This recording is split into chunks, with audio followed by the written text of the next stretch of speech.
Assalamualaikum warahmatullahi wabarakatuh. Saya Arnes Lamanto dari kelas 3C Pendidikan Geografi akan sedikit menjelaskan tentang alat ukur sederhana serta fungsi dan cara penggunaannya untuk memenuhi tugas UTS saya dengan Bapak Muhammad Arif MPD.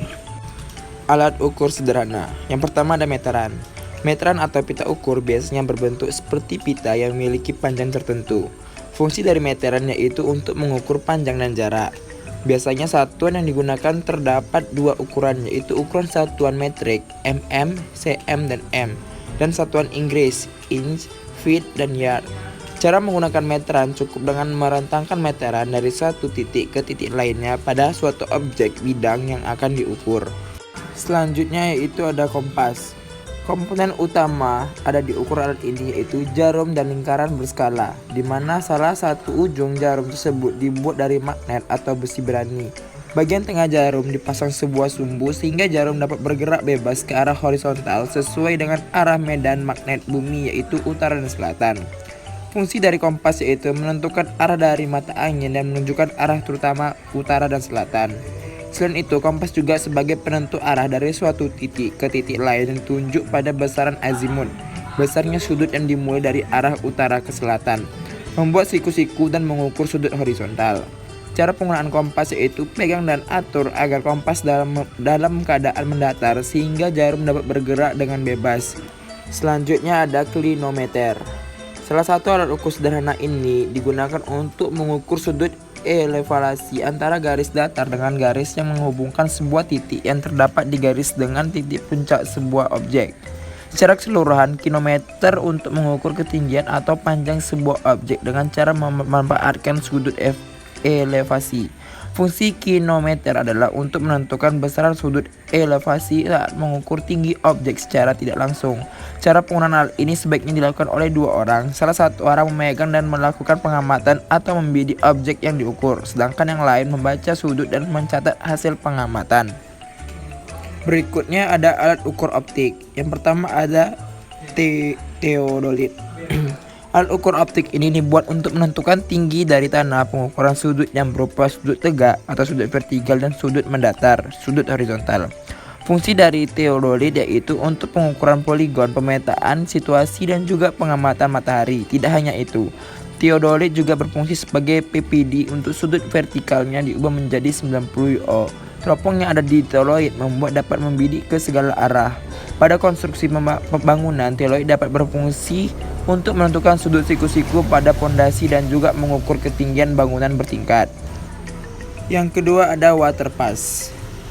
Waterpass termasuk ke dalam alat ukur optik yang berfungsi untuk mengukur beda tinggi dari suatu titik atau lebih. Penggunaan waterpass saat ini sangat luas.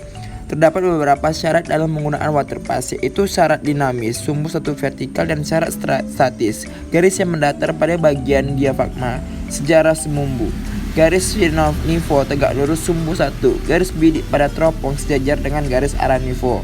Cara penggunaan waterpass ini sebaiknya menggunakan tripod atau kaki tiga sebagai penyangga dan diposisikan pada titik koordinat yang sudah ditentukan.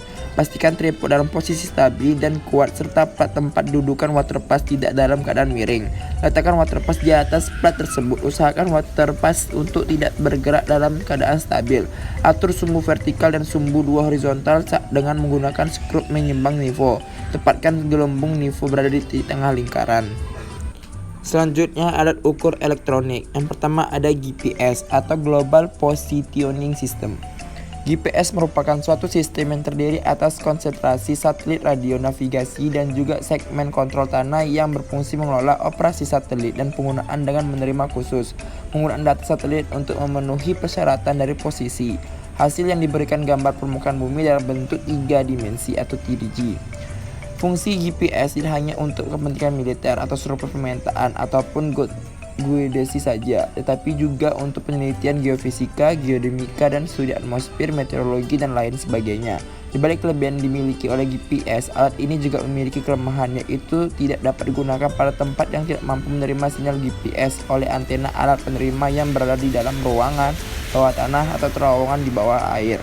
Cara penggunaan GPS: pertama, nyalakan perangkat GPS, tunggu hingga sinyal terhubung, atur untuk menambahkan halaman yang muncul halaman area kalkulatornya Kemudian tekan tombol start lalu enter. Jika tombol start berubah menjadi tombol stop, berarti GPS sudah dapat digunakan. Selanjutnya adalah total station. Total station merupakan alat ukur elektronik yang berasal dari pengembangan teodolit, namun alat ini dilengkapi oleh pengukuran jarak dan sudut secara elektronik dengan batuan dan reflektor sebagai target dan pengganti rambu ukur. Untuk mempermudah penggunaan, total station perlu dihubungkan dengan komputer. Fungsi total station yaitu dapat digunakan untuk menghitung jarak, arah, titik koordinat, dan juga beda tinggi secara elektronis. Untuk penggunaan total station, pastikan posisi tripod sudah stabil dan kuat untuk menopang total station dan terletak di titik koordinat yang telah ditentukan. Atur nivo di kedua sumbu agar tepat pada posisi di tengah lingkaran dan sejajar dengan posisi kita saat berdiri. Jika sesuai dan semua berada di posisi yang tepat, gelombang nivo berada di tengah, total station dapat digunakan. Sekian penjelasan saya, Ernest.